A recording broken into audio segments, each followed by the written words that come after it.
2, 1, vai. Boa noite. Nós vamos falar um pouquinho sobre a reologia dos fluidos. O que é reologia? Reologia é um estudo do comportamento deformacional do fluxo de matéria submetido às tensões, sob determinadas condições termodinâmicas ao longo de um intervalo de tempo. Inclui propriedades como elasticidade, viscosidade e plasticidade. A medida da resistência interna ou fricção interna de uma substância ao fluxo quando é submetida a uma tensão. Quanto mais viscosa a massa, mais difícil de escoar e é o maior o seu coeficiente de viscosidade. Maior é seu coeficiente de viscosidade. Um fluido é uma substância que se deforma continuamente quando sujeita a ação a uma força. Os fluidos reais, líquidos, gases, sólidos e fluidizados apresentam uma resistência à deformação ou escoamento quando submetidas a uma determinada tensão. A viscoelasticidade é os líquidos viscosos não possuem forma geometricamente definida e escoam irreversivelmente quando submetidos a forças externas. Por outro lado, os sólidos elásticos apresentam forma geométrica bem definida e se deformam pela ação de forças externas, assumem outra forma geométrica de equilíbrio. Muitos materiais apresentam um comportamento mecânico intermediário entre esses extremos, evidenciando tanto características viscosas como elásticas. Por esse motivo, são conhecidos como viscoelásticos. Deformação e gradiente de velocidade.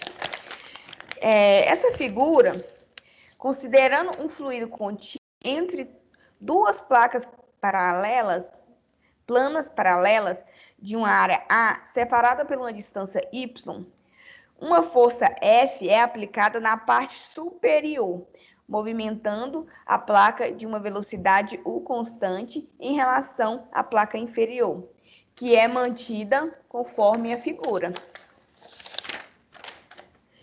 E a força F, que dá origem a uma força da mesma intensidade, porém em sentido contrário, a força de cisalhamento, que existe somente devido às forças de coesão do fluido com as paredes da placa e entre as camadas de fluido.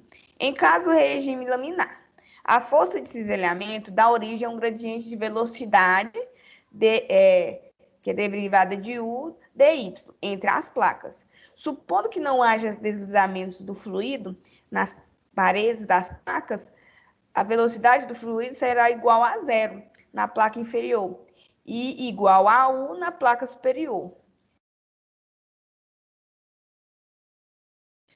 Então, a lei de Newton de viscosidade diz que a relação entre as tensões de cisalhamento, força de cisalhamento versus a área, é o gradiente local da velocidade definida através de uma relação linear, sendo a constante de proporcionalidade à viscosidade do fluido. Assim, todos os fluidos que seguem esse comportamento são denominados fluidos newtonianos, que, vou dar um exemplo, é a água, os fluidos aquosos. E é definida através dessa equação, no qual o TYX é a tensão de cisalhamento, a derivada de UDY é o gradiente de velocidade e o U é a viscosidade. Agora o Eduardo vai falar um pouco da classificação reológica. Os fluidos são classificados entre newtonianos, que foi o que a Ana já disse, e não newtonianos. Os não newtonianos se dividem entre os viscoelásticos, os que dependem do tempo e os que não dependem do tempo. Os que dependem do tempo ainda são divididos em reopéticos e tixotrópicos. Os que não dependem do tempo são divididos entre sem tensão de cisalhamento inicial, que pode ser os dilatantes e os pseudoplásticos, ou os com tensão de cisalhamento inicial, que são os plásticos de Bingham e de Haskell-Buckley. O comportamento reológico do fluido newtoniano e dos fluidos não newtonianos. Como um fluido não newtoniano, eles são fluidos que a viscosidade varia com o tempo, no qual se aplica a tensão de cisalhamento. E essa variação, e acontece uma variação na relação entre a tensão e a taxa de cisalhamento.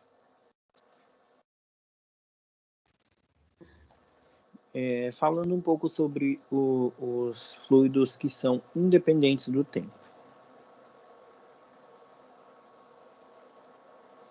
Nós temos os pseudoplásticos, nos quais a viscosidade diminui com a tensão de cisalhamento. Para fazer isso, aumenta a agitação, a temperatura, a pressão desse fluido. Um exemplo desse tipo de fluido são as polpas, caldos, melaço, creme. E os fluidos dilatantes, a viscosidade aumenta com a tensão de cisalhamento. O que provoca isso são os mesmos fenômenos, aumentar a agitação, a temperatura e a pressão. Esses fluidos, em geral, são os amidos, os polímeros, os farináceos e os açúcares, entre outros. Fluidos não newtonianos independentes do tempo, como, por exemplo, o plástico de Bingham. Esse tipo de fluido só inicia o escoamento caso seja aplicada uma tensão de cisalhamento, ou seja, uma variação na agitação, temperatura ou pressão do fluido. Depois que ele inicia esse escoamento, a viscosidade do fluido se torna constante. Então, por exemplo, as pastas, as pomadas, os fluidos de Haskell-Buckley também são chamados de Bingham generalizados. São fluidos que necessitam de uma tensão inicial para começar a escoar também. Só que a relação entre a tensão de cisalhamento e a taxa de deformação não é linear. Ela depende de um expoente adimensional n, que é característico de cada fluido.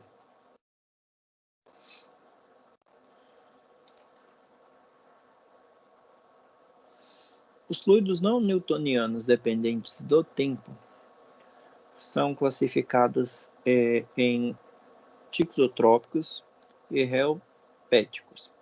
Os tixotrópicos, a viscosidade deles diminui com o tempo de aplicação ou exposição a uma tensão de cisalhamento. Em geral, esses fluidos são as suspensões, emulsões, alguns materiais biológicos, tem também um exemplo muito comum que é o ketchup.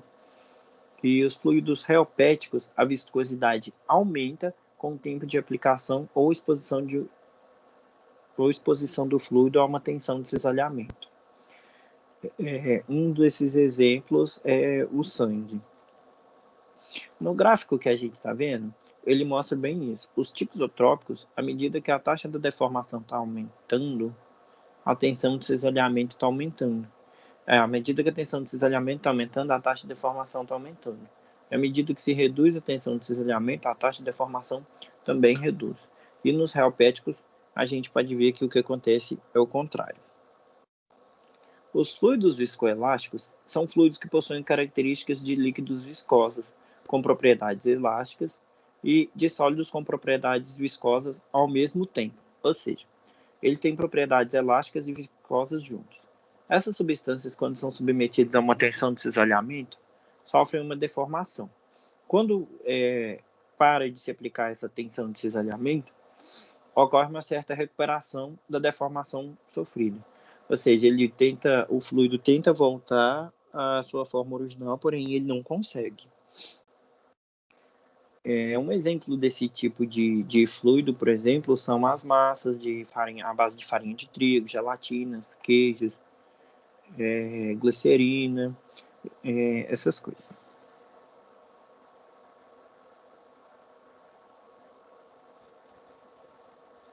No vídeo, a gente está vendo um exemplo de um fluido newtoniano. Quando se aplica pouca tensão e quando se aplica muita tensão de cisalhamento. Ele muda o comportamento com uma grande força aplicada sobre ele, tendo um comportamento similar ao de um sólido.